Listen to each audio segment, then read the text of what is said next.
Happy birthday, Ralphie! Welcome to Club 60. I'm going to take you a wee journey down memory lane. It'll be quite interesting. I hope you enjoy it. Got lovely weather for it. Grey clouds. Typical Edinburgh. Well, here we are. First stop. 10 St Clones Street, where Ralphie used to stay. And some very interesting stories that, normal stuff in the late 1970s youth kind of stuff, just the normal stuff like, drive-by shootings at bus stops and the police coming to your door, that kind of thing. Great fun, but yeah, sunny Edinburgh now.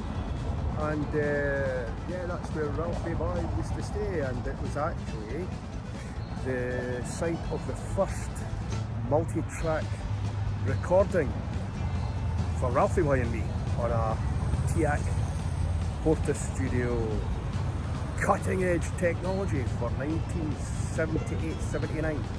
Fantastic stuff, remember it well. Next.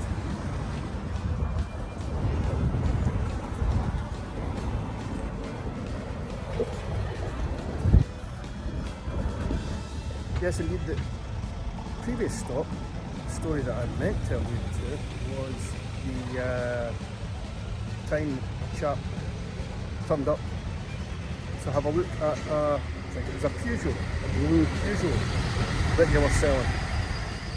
It was only available to inspect or have a look at night, funnily enough. Seem to remember there was maybe something a wee bit odd with that car. It's kind of weighed down on one side. Concrete doors maybe? Yeah, you'd be able to tell us, Ralph. Anyway, here we are. In West Nicholson Street. The scene of your first flat. Fantastic. Turned it into a recording studio. First 8-track that we ever had. Fantastic. And it's changed a bit now. Nice new place because it's got the Pear Tree Pub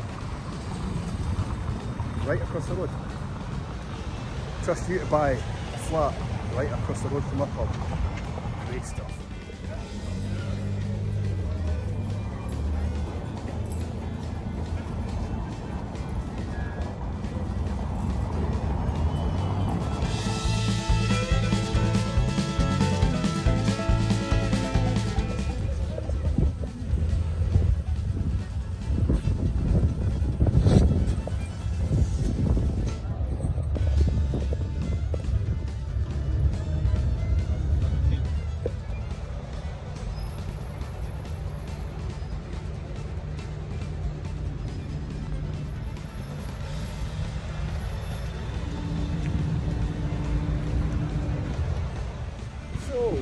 Here we are in Queen Street.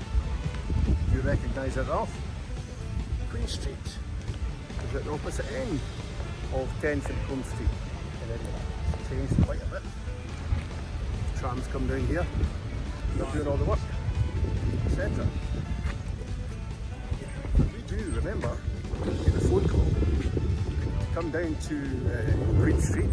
This would be in the late 80s, I would imagine. Ralph had dropped his bike, so everyone arrived to find out why he needed a hand to pick it up. Why don't you just, it's a GBZ 600, why not just pick it up? Well, Ralph explained, well, the reason for that is he had dropped it down a stairwell.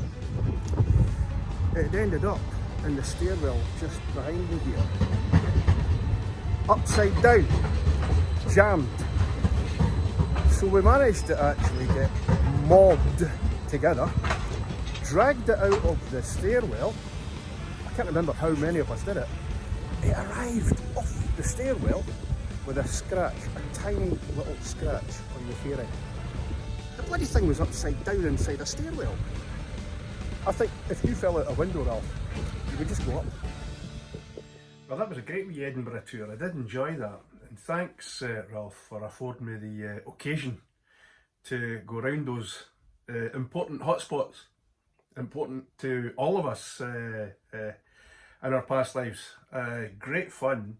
One of the other places that I meant to mention, obviously not in Edinburgh, but down in London, was the flat. You know, when we all stayed in London, we managed to rent a flat in Poplar in the East End, 133 Balfron Tower. I think I've got a picture of it, and a brutalist architecture, and the architect was a man called Erno Goldfinger. Now, interesting story. I don't know if you know this. Erno Goldfinger, his family had a bit of a problem, or a bit of a issue and a history with the family of Ian Fleming, the author of James Bond 007. And that's why the baddie was eventually called Goldfinger. So there you go. And that building is now A-listed or B-listed. It's just over opposite Canary Wharf. And if you wanted to buy our flat now, the flat that we rented, that was issued as a hard to let flat, rented out to the jocks, oh, they'll take it. It would cost you $500,000 to buy that now. So it just shows you how things have changed. Anyway, it's been great talking to you, and I hope you have a lovely birthday, and the best wishes to you and all your family, and I hope you have a great time. All the best. Cheers from Scotland.